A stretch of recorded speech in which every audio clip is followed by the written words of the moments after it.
क्या आपने कभी सोचा है कि डिवोर्स रेट हर जगह इतनी तेजी से क्यों बढ़ रही है? इंडिया में डिवोर्स केसेस अर्बन एरियाज में तेजी से बढ़ रहे हैं और ग्लोबली मैरिज टूटने की रेट तो डराने वाले हैं। वो रिश्ता जिसे कभी लाइफ लॉन्ग कमिटमेंट माना जाता था, अब क्यों टूटने लगा है? आज के वीडियो में हम डिस्कस करेंगे वो शॉकिंग ट्रूथ और हिडन रीजंस जो हर कपल के लिए जानना बेहद जरूरी है। साथ ही हम जानेंगे वो प्रैक्टिकल सॉल्यूशंस जो मैरिज को टूटने से बचा सकते हैं। स्टे ट्यून्ड, क्योंकि यह वीडियो आपकी सोच बदल सकता है। शादी को हमेशा एक पवित्र बंधन के रूप में देखा गया है। इंडिया में इसे जन्मों जन्मों का रिश्ता कहा जाता है, लेकिन पिछले कुछ सालों में मैरिजेस के टूटने की फ्रीक्वेंसी में तेजी आई है।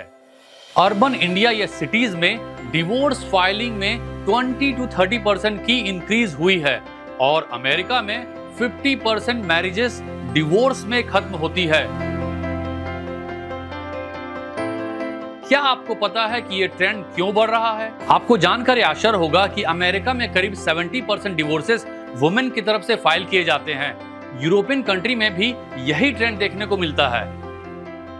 मिलेनियल्स में यह ट्रेंड ओल्डर जनरेशंस के मुकाबले में कहीं ज्यादा कॉमन है।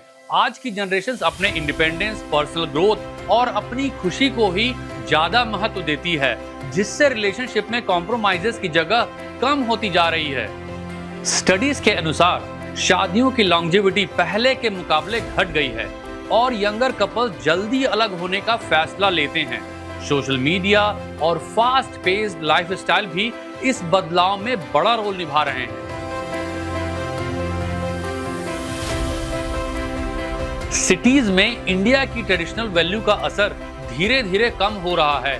महिलाएं अब टॉक्सिक मैरिजेस में रहने की बजाय अपनी सेल्फ रिस्पेक्ट और हैप्पीनेस को ज्यादा अहमियत देने लगी हैं। हायर एजुकेशन, डिग्रीज और फाइनेंशियल इंडिपेंडेंस होने के कारण अब महिलाएं किसी भी अनहैप्पी रिलेशनशिप में नहीं रहना चाहती। जो सहनशीलता पहले ट्रेडिशनल वुमेन में देखी जाती थी, अब वह मॉडर्न वुमेन में घटने लगी है। इसके अलावा डोमेस्टिक फाइट्स या डिसएग्रीमेंट्स के लिए उनकी सहनशीलता भी कम हो रही है, क्योंकि वे अब अपने सेल्फ वर्थ को समझने लगी हैं। जेंडर रोल्स का इम्बैलेंस भी एक बड़ा कारण है। महिलाएं महसूस करती हैं कि उन्हें ही करियर और घर दोनों मैनेज करना पड़ता है, जबकि उनके पार्टनर्स का योगदान अक्सर बहुत कम होता है। यह असंतुलन भी रिश्तों में दरार पैदा करता है।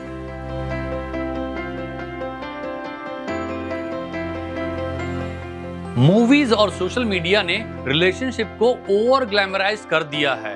परफेक्ट रोमांस और लैविश लाइफस्टाइल को देखकर couples often real life struggle के लिए तैयार नहीं होते।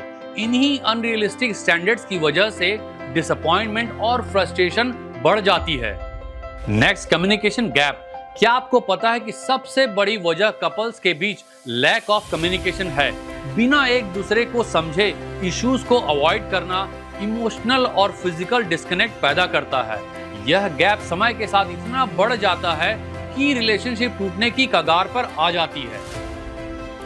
Next, cultural shift. Modern lifestyle और इंडिपेंडेंस के चलते लोग ट्रेडिशनल कॉम्प्रोमाइजेस से दूर हो गए हैं। आज के कपल्स अपने इंडिविजुअल फ्रीडम को प्रायोरिटी देते हैं, जिससे म्यूचुअल एडजस्टमेंट मुश्किल हो जाते हैं। कल्चर वैल्यूज जो पहले मैरिज को स्टेबल रखते थे, उसका असर अब कम हो रहा है। Next, infidelity. Extra marital affairs marriage को सबसे ज्यादा नुकसान पहुंचाती है। Emotional neglect, lack of trust और लैक ऑफ कंपैटिबिलिटी से भी पार्टनर्स दूसरों की तरफ खींचने लगते हैं। मैन और वुमेन दोनों की इनफिडेलिटी के पीछे अलग अलग रीजंस हो सकते हैं।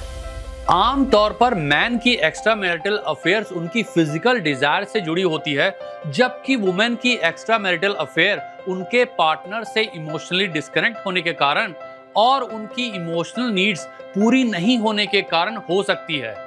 जब ट्रस्ट एक बार टूटता है तो उसे रीबिल्ड करना बेहद मुश्किल हो जाता है और कई बार यह डिवोर्स का डायरेक्ट कारण बनता है। एक्स्ट्रा मैरिटल अफेयर्स न सिर्फ पार्टनर्स के बीच बल्कि फैमिली और बच्चों पर भी गहरा असर डालती है, जिससे फैमिली का पूरा डायनेमिक्स बदल सकता है। इंडिया में डिवोर्स केसेस में एक और बड़ा कारण यह है कि इंडियन लॉज ज्यादातर वुमेन के फेवर में होते हैं। डिवोर्स के दौरान महिलाओं को फाइनेंशियल और लीगल बेनिफिट्स मिलना आसान होता है, जिससे कई बार इसका मिसयूज भी होता है। दहेज के कानून इसका एक प्रमुख उदाहरण है। महिलाओं को केवल एक शिकायत दर्ज करनी होती है और इसके बाद पुरुषों को बिना इन्वेस्टिगेशन के अरेस्ट किया जा सकता है, जबकि यह कानून उन महिलाओं की मदद करता है जो सच में हैरेसमेंट और अब्यूज फेस करती हैं। कई मामलों में इनका गलत फायदा भी उठाया जाता है। मैन राइट्स एक्टिविस्ट आर्ग्यू करते हैं कि लॉज में बैलेंस होना चाहिए ताकि हर जेंडर को इक्वल ट्रीटमेंट मिले। सही रिफॉर्म से लीगल सिस्टम फेयर और एफिशिएंट बन सकता है। डिवोर्स का सबसे गहरा असर बच्चों पर पड़ता है।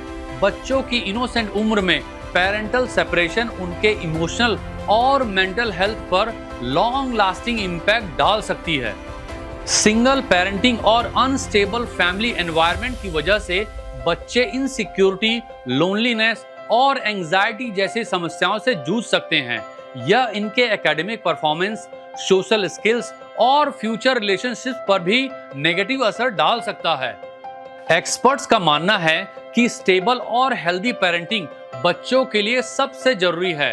पेरेंट्स को अपने कॉन्फ्लिक्ट्स बच्चों से दूर रखनी चाहिए और उन्हें यह महसूस कराना चाहिए कि उनका प्यार और सपोर्ट हमेशा उनके साथ रहेगा। पेरेंटिंग के एफर्ट्स कोऑर्डिनेटेड होने चाहिए ताकि बच्चों की अपब्रिंगिंग में स्टेबिलिटी और पॉजिटिविटी बनी रहे। अब बात करते हैं सॉल्यूशंस की। Number 1, set realistic expectations. क्या आपने सोचा है कि अनरियलिस्टिक एक्सपेक्टेशंस मैरिज को सबसे ज्यादा स्ट्रेन करते हैं? कपल्स को यह समझने की जरूरत है कि हर रिलेशनशिप में अप्स और डाउन्स होते हैं। परफेक्ट मैरिज जैसी कोई चीज नहीं होती। रियलिस्टिक एक्सपेक्टेशन सेट करके ही आप अपने पार्टनर्स के साथ बेहतर बॉन्ड बना सकते हैं। Next, prioritise communications. कम्युनिकेशंस किसी भी रिलेशनशिप की बैकबोन है। अगर आप अपने थॉट्स और फीलिंग्स ओपनली शेयर नहीं करेंगे तो मिसअंडरस्टैंडिंग और कॉन्फ्लिक्ट्स बढ़ सकते हैं। क्या आपको पता है कि सिंपल और ऑनेस्ट कॉन्वर्सेशन कई इश्यूज को अवॉइड कर सकती है? कपल्स को एक दूसरे को सुनने और समझने की आदत डालनी चाहिए। Next, make time for each other. Modern lifestyle की भाग दौड़ में पार्टनर्स के बीच टाइम स्पेंड करने का कॉन्सेप्ट धीरे धीरे खत्म हो रहा है, लेकिन हेल्दी रिलेशनशिप के लिए क्वालिटी टाइम स्पेंड करना जरूरी है। डेट नाइट्स, शेयर्ड हॉबीज और स्मॉल जेस्चर से आपका रिलेशनशिप मजबूत हो सकता है। Next, seek professional help. Marriage counselling एक ऐसा टूल है जो कई मैरिजेस को बचा सकता है। क्या आपको पता है कि काउंसलिंग कपल्स को अपनी इश्यूज को प्रोफेशनली एड्रेस करने का मौका देती है?